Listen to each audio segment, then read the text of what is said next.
السلام علیکم دوستوں، میں ہوں علی جاوید نقوی۔ آخر ایران کی طرف سے صدر ٹرمپ کو بھجوائے گئے قیمتی تحفے کا راز کھل ہی گیا۔ حیرت کی بات ہے، پاکستان نے اس میں بھی اہم کردار ادا کیا۔ جنگ جاری ہے، ایک دوسرے پر تابڑ توڑ حملے ہو رہے ہیں۔ امریکہ نے ایرانی توانائی تنصیبات پر مزید 10 روز 6 اپریل تک حملے نہ کرنے کا اعلان کیا۔ پاکستان، ترکیہ اور مصر مسلسل کوشش کر رہے ہیں کہ جنگ کو بند کرایا جا سکے۔ پاکستان اس میں سب سے اہم کردار ادا کر رہا ہے۔ چین نے بھی پاکستان کو اپنی حمایت کا یقین دلایا ہے۔ ہر سطح پر رابطے ہو رہے ہیں۔ امید کی آخری کرن باقی رہ گئی ہے۔ اگر اس سارے معاملے میں کسی کو تکلیف ہو رہی ہے تو وہ بھارت ہے۔ انڈین وزیر خارجہ جے شنکر نے ایک بند کمرہ اجلاس میں تو پاکستان کو دلال ملک قرار دے دیا۔ جب پوری دنیا میں اس غیر سفارتی زبان پر تنقید ہوئی تو وہ مکر گئے کہ میں نے اس طرح نہیں کہا تھا، میرا مطلب یہ نہیں تھا۔ ادھر یوکرین کا صدر زیلنسکی اچانک سعودی عرب کیوں پہنچ گئے؟ گھر میں نہیں دانے، اماں چلی بھنوانے۔ اس پر سب سے آخر میں بہرحال بات کریں گے۔ پاکستان نے امریکہ کے مطالبات ایران کو پہنچائے، جبکہ ایران کے مطالبات امریکہ کے حوالے کر دیے۔ کچھ مثبت اشارے ملے۔ امریکہ اور ایران دونوں نے پاکستان پر اعتماد کا اظہار کیا ہے۔ دونوں جنگ بندی کے نکات کا جائزہ لے رہے ہیں۔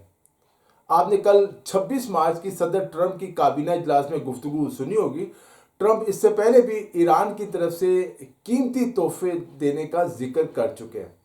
جس وقت آبنائے ہرمز تیل لے جانے والے تمام جہازوں کے لیے بند تھی، صدر ٹرمپ کو پہلے پاکستانی پرچم بردار 8 جہاز جو تیل سے بھرے ہوئے تھے بھجوائے گئے۔ پھر معذرت کی گئی، جناب ٹرمپ صاحب معافی دے دیں، یہ تحفہ کم ہے، آپ کے شایان شان نہیں ہے۔ پاکستانی پرچم بردار 2 مزید جہاز بھجوا دیے گئے۔ اب معلوم نہیں ایران کو اس بات کی اطلاع تھی کہ یہ جہاز جنہیں آبنائے ہرمز سے گزرنے کی اجازت دی جا رہی ہے، یہ امریکہ جائیں گے اور امریکہ کو تحفہ دیا جائے گا، کیونکہ بقول صدر ٹرمپ ان جہازوں پر پاکستانی پرچم لگا ہوا تھا۔ The Hormuz Strait. 8 big tankers are going loaded up with oil right through. And I said, well, I guess they were right, and they were real. And I think they were Pakistani flagged. Yes. And I said, well, I guess we're dealing with the right people. And actually, they then apologized for something they said, and they said, we're going to send 2 more boats. And it ended up being 10 boats. All right. I hope I haven't screwed up your negotiations, but I thought it was appropriate to say, because I did taunt you the other day by saying they're going to give us a present. امریکہ کے اعتماد کے بعد پاکستان دونوں ممالک میں جنگ بندی کے لیے آگے آیا ہے، اور یہ بات ہمارے دشمن بھارت کو تو بالکل اچھی نہیں لگ رہی۔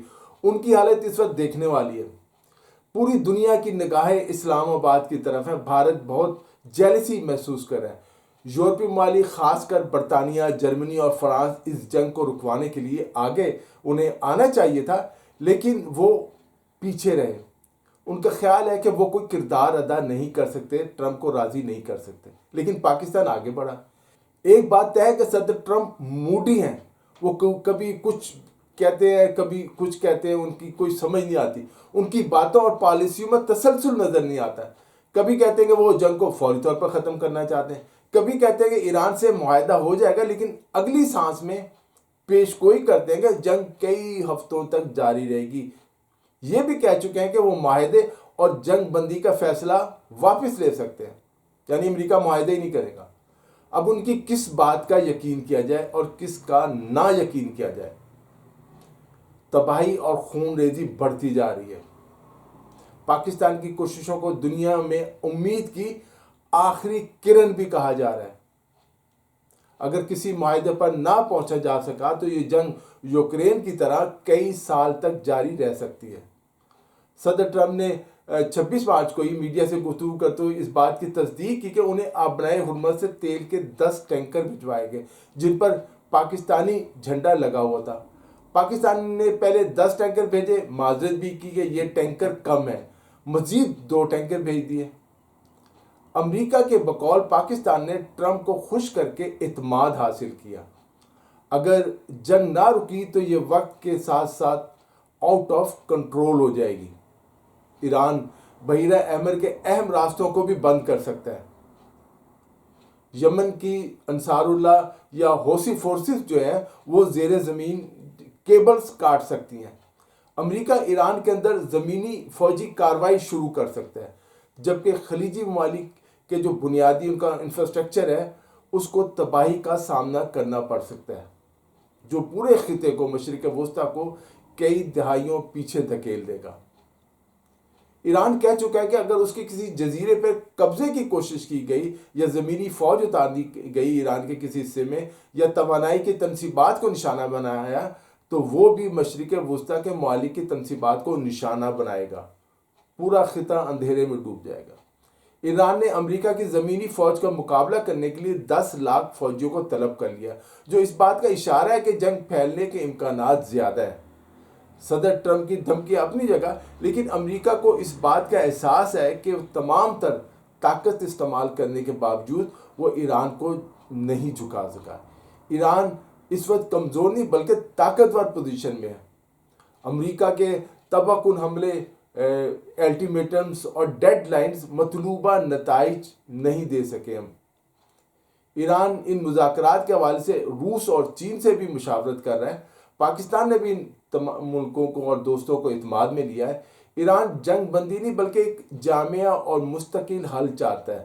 اس کا موقف ہے کہ مذاکرات صرف وقتی سیز فائر نہیں بلکہ تمام بنیادی مسائل بشمول ایران پر جو پابندیاں عائد ہے، اس کی سلامتی اور علاقائی کردار، یہ سب زیر بحث ہے۔ ان سب پر معاملات طے کیا جائے۔ ایران اس بار بڑے عالمی کھلاڑیوں خصوصاً چین اور روس کی کھلی حمایت بھی چاہتا ہے۔ وہ چاہتا ہے کہ وہ بھی میدان میں آئے۔ چین اور روس دونوں نے مذاکرات کی حمایت کی ہے، جو اس بات کا ثبوت ہے کہ دنیا تیزی سے ایک نئے عالمی نظام کی طرف بڑھ رہی ہے، جہاں طاقت کا توازن بدل رہا ہے۔ ایسے میں امریکہ کو بھی اپنی عسکری طاقت کی حدود کا ادراک ہو رہا ہے۔ اسے سمجھ آ رہی ہے کہ امریکہ کی حدود کیا ہے، وہ کیا کر سکتا ہے اور کیا نہیں کر سکتا۔ اطلاعات کے مطابق امریکہ نے مزید فوجی دستے مشرق وسطیٰ بھیجنے کا فیصلہ کیا اور وہ روانہ ہو چکے ہیں، لیکن ماہرین کے مطابق یہ محدود فورسز ایران جیسے بڑے ملک میں کسی بڑی زمینی کارروائی کے لیے ناکافی ہیں۔ یہی وہ حقیقت ہے جو واشنگٹن کو مذاکرات کی طرف لے کر جا رہی ہے۔ دوسری جانب داخلی سطح پر بھی صدر ٹرمپ کو شدید دباؤ کا سامنا ہے۔ بڑھتی ہوئی مہنگائی، تیل کی قیمتوں میں اضافہ اور سیاسی مخالفت اس جنگ کو مزید طول دینے کے حق میں نہیں ہے۔ ایران کے حوالے سے صورتحال بالکل مختلف ہے۔ ایران اس جنگ میں خود کو ایک مضبوط پوزیشن میں دیکھ رہا ہے۔ اس کی میزائل اور ڈرون صلاحیت، جنگی حکمت عملی اور چین اور روس کی تکنیکی معاونت نے اسے ایک فیصلہ کن برتری دی ہے۔ یہی وجہ ہے کہ اگر ایران مذاکرات کی میز پر آتا ہے تو ایک فاتح کے طور پر آئے گا، نہ کہ کسی دباؤ میں۔ اس صورتحال نے اسرائیل کے وزیر اعظم نیتن یاہو کو بھی شدید پریشانی میں مبتلا کر دیا ہے، جو واضح کر چکے ہیں کہ جنگ کا خاتمہ ان کی مرضی سے ہوگا، نہ کہ کسی اور کے دباؤ پر۔ تاہم حقیقت یہ ہے کہ ایران کے خلاف اسرائیل اکیلا زیادہ دیر تک مؤثر کارروائی نہیں کر سکتا اور اسے امریکی مدد کی ضرورت ہے۔ امریکہ نے اگر ایران سے معاہدہ کر لیا تو اسرائیل کی کوئی حیثیت نہیں رہے گی۔ وہ اکیلا جو ہے ایران سے لڑنے کی ہمت نہیں رکھتا۔ اب سوال یہ ہے کہ کیا یہ جنگ واقعی ختم ہونے والی ہے یا یہ صرف ایک وقفہ ہے ایک بڑے طوفان سے پہلے؟ حقیقت یہ کہ اگر مذاکرات کامیاب نہ ہوئے تو یہ تنازع ایک ایسی شدت اختیار کر سکتا ہے جس کے اثرات نہ صرف مشرق وسطیٰ بلکہ پوری دنیا کو اپنی لپیٹ میں لے لیں گے۔ یہ لمحہ تاریخ کا نازک ترین موڑ ہے۔ یا تو دنیا سفارت کاری کے ذریعے امن کی طرف بڑھے گی یا پھر ایک ایسی جنگ میں داخل ہو جائے گی جس کے نتائج نسلوں تک محسوس کیے جائیں گے۔ یہ جنگ پھر کسی کے کنٹرول میں نہیں رہے گی، نہ امریکہ کے نہ ایران کے۔ امریکہ سے کسی اچھے کی بہرحال امید نہیں۔ خدشہ ہے کہ امریکہ مشرق وسطیٰ کے ممالک کو ڈرا دھمکا کر ان ممالک پر پہلے سے زیادہ کنٹرول حاصل کر لے گا۔ کویت، بحرین اور قطر پہلے ہی امریکی زیر اثر ہیں۔ ممکن ہے امریکہ انہیں مستقل طور پر اپنے کنٹرول میں لے لے۔ ان عرب ممالک کے حکمران بے اختیار کر دیے جائیں۔ ان ممالک کے دفاع سمیت اصل اختیارات واشنگٹن کے پاس چلے جائیں۔ ایک نیا نقشہ بنتا ہوا لگ رہا ہے مشرق وسطیٰ کا۔ یوکرین کے صدر زیلنسکی سعودی عرب کے دورے پر ہیں۔ یوکرین کو روس سے لڑنے کا تجربہ ہے۔ روس اور ایران دوست ملک ہیں۔ ایران نے یوکرین کے خلاف روس کی مدد کی، اسے ڈرون دیے، میزائل دیے، تو یوکرین کے صدر ایران کو نقصان پہنچانے کی کوششوں میں ہے۔ یوکرین کا خیال ہے کہ اس کے ڈرونز نے روس کے خلاف اچھی کارکردگی دکھائی ہے۔ یوکرین یہ ڈرونز جو ہے عرب ممالک کو بیچنا چاہتا ہے، خاص کر سعودی عرب کو۔ جہاں تک اس بات کا تعلق ہے یوکرین اپنی فوجیں ایران کے خلاف لڑنے کے لیے بھیج سکتا ہے، تو یہ ایک مذاق ہی ہے۔ یوکرین کی اپنی حالت یہ ہے کہ اس کے پاس روس سے لڑنے کے لیے فوجی نہیں ہے۔ وہ غریب ممالک سے کرائے کے فوجی اور عام لوگوں کو بلا کر اس جنگ میں جھونک رہا ہے۔ اس کے عوض انہیں یورو ملتے ہیں، پیسہ دیا جاتا ہے۔ ایسا لگ رہا ہے کہ جنگ اب کچھ ملکوں کے لیے صرف اسلحہ بیچنا اور پیسہ کمانے کا جو ہے وہ ذریعہ بن گئی ہے۔ انہیں اس جنگ کو رکوانے سے کوئی ہمدردی نہیں۔ دوستو اس ویڈیو میں اتنا ہی۔ علی جاوید نقوی کو اجازت دیجیے، اپنا خیال رکھیے گا۔ خدا حافظ۔